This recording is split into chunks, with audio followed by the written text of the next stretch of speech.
Yes రాజ్యసభలో కేంద్ర మంత్రి అమిత్ షా మాట్లాడుతున్నారు. లైవ్ లో చూద్దాం. हिंदी और उर्दू को राज्य की भाषा का स्टेटस दिया गया। मान्यवर, भ्रष्टाचार रोकने के लिए कोई एंटी करप्शन ब्यूरो की वहां रचना ही नहीं थी, क्योंकि रोकना ही नहीं चाहते थे। इतने सालों के बाद एंटी करप्शन ब्यूरो वहां बना। देश के सारे कानून वहां स्वीकार कर लिए गए, चाहे महिलाओं के अधिकार का हो, दलितों के अधिकार का हो, आदिवासियों के अधिकार का हो, बच्चों के अधिकार का हो, ये सारे कानून वहां स्वीकार कर लिए गए। पठानकोट से एक नाका परमिट रखी गई थी, एक भाव खड़ा करने के लिए। इससे में आप नहीं जा रहे हो। पठानकोट की नाका परमिट को नरेंद्र मोदी जी ने समाप्त कर और नया दौर शुरू हुआ, लोकतंत्र का, खुशहाली का, विकास का। आज ये कहते हैं क्या परिवर्तन आया है? मैं ध्यान से सुन रहा था, धैर्य न रहे ऐसे उकसाते थे, मगर मैं जवाब जरूर दूंगा। क्या परिवर्तन आया था सुन लीजिए। 33 साल से आपके शासन में रात्रि के सिनेमा हॉल नहीं खुलते थे, सिनेमा हॉल ही नहीं खुलते थे हमारे शासन में। वहां 34 साल से मरहूम के जुलूस का, ताजिया का परमिशन नहीं था, हमारे समय में दिया गया। G20 की बैठक में दुनिया भर के डिप्लोमेट्स वहां शांति से गए। कश्मीर की संस्कृति, संगीत, खाना और कश्मीर की खूबसूरती को एंजॉय कर कर वो अपने अपने देश में वापिस गए। मान्यवर, इस देश में लाल चौक पर तिरंगा फहराने के लिए हम सब भी गए थे।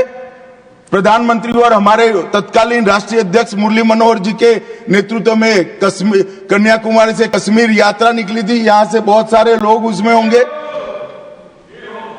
मुझे मालूम है मान्यवर, हमें परमिशन नहीं मिल रही थी लाल चौक जाने की। जब जीत किया गया कि हम जाएंगे, जो भी परिणाम आए, सेना की रक्षा में वहां जाना पड़ेगा और आनंद फानन में ध्वजवंदन कर कर वापस आना पड़ा। वो ही लाल चौक पर हर घर तिरंगा में, एक भी घर ऐसा नहीं था जहां तिरंगा नहीं। श्रीनगर में फॉर्मूला 4 कार रेसिंग हुआ, वही लाल चौक पर कृष्ण जन्माष्टमी का महोत्सव रंग चंग के साथ मनाया गया। मां शारदा देवी के मंदिर में दशकों के बाद दीपावली और सरस्वती पूजन हुआ। खीर भवानी का ज्येष्ठ अष्टमी का महोत्सव 22 साल के बाद मनाया गया। और मान्यवर, सिर्फ 370 हटने से क्या होगा ये पूछते थे। इसके पीछे हमने कई सारे ऐसे कदम उठाए जिससे आतंकवादियों के साथ भारतीय बच्चों की जुड़ने की संख्या करीब करीब शून्य हो गई है। पूरे देश ने देखा होगा, 10 साल पहले आतंकवादियों का महिमा मंडन होता था, बड़े बड़े जनाजे के जुलूस निकलते थे। आतंकवादी तो आज भी मारे जाते हैं, हमारे समय में ज्यादा मारे गए। एक का भी जुलूस नहीं निकला, जहां मरते हैं वहीं दफना दिए जाते।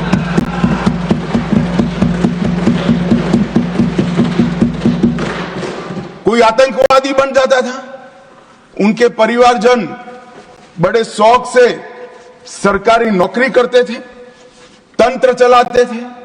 हमने ढेर सारे आतंकवादियों के रिश्तेदारों को रूथलेसली सरकारी नौकरी से निकालने का काम किया और एक कठोर संदेश। बार काउंसिल में उनके समर्थक बैठे थे, केस नहीं कर सकते थे, हड़तालें हो जाती थी। जो समर्थक बैठे थे वो सभी या तो दिल्ली की जेल में है या श्रीनगर की जेल में है। मान्यवर,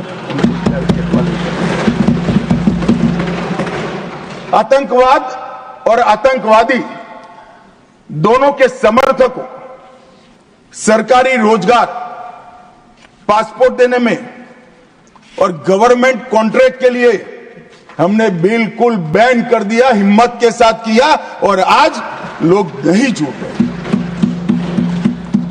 और इसका परिणाम क्या हुआ मान्यवर? ये कहते हैं क्या हुआ 370 से। मैं आज हिसाब देने आया हूं क्या हुआ 370 हटाने के बाद। 6 साल हो गए मान्यवर। 2004 और 14 दोनों के बीच में जो कुल घटनाएं थी टेररिज्म की 7,200 से 17 से घटकर 2,242 तक। मैं 10 साल की कहता हूं, अंतिम 6 साल की नहीं कह रहा। मृत्यु टोटल जो था उसमें लगभग कुल मृत्यु में 70% की कमी आई। नागरिकों की मृत्यु में 81% और सिक्योरिटी फोर्सेस की मृत्यु में 50% की कमी आई है मान्यवर। ये बताता है कि आतंकवाद कम हुआ है।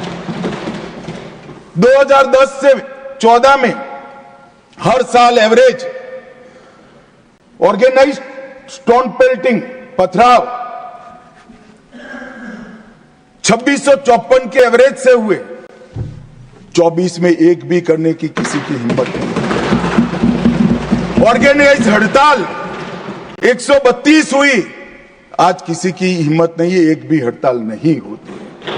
स्टोन पेल्टिंग में नागरिकों की मृत्यु 112 और जख्मी 6000 हुए थे। अब स्टोन पेल्टिंग ही नहीं है तो मृत्यु या जख्मी होने का सवाल ही नहीं।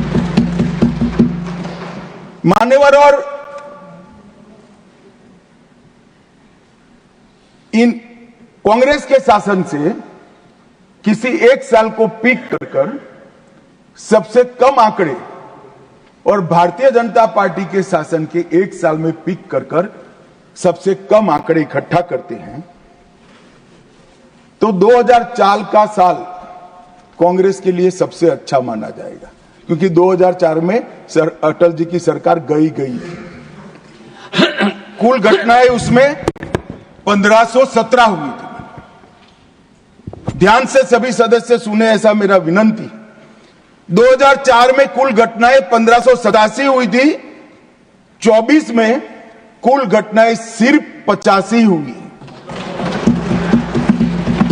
नागरिकों की मृत्यु 2004 में 733 हुई थी।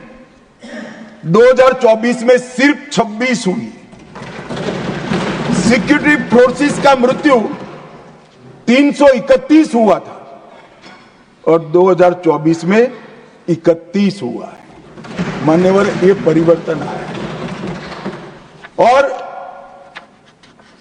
कश्मीर के विकास के लिए भी जब शांति होती है, सुरक्षा होती है, लोकतंत्र बहाल होता है तो विकास अपने आप होता है।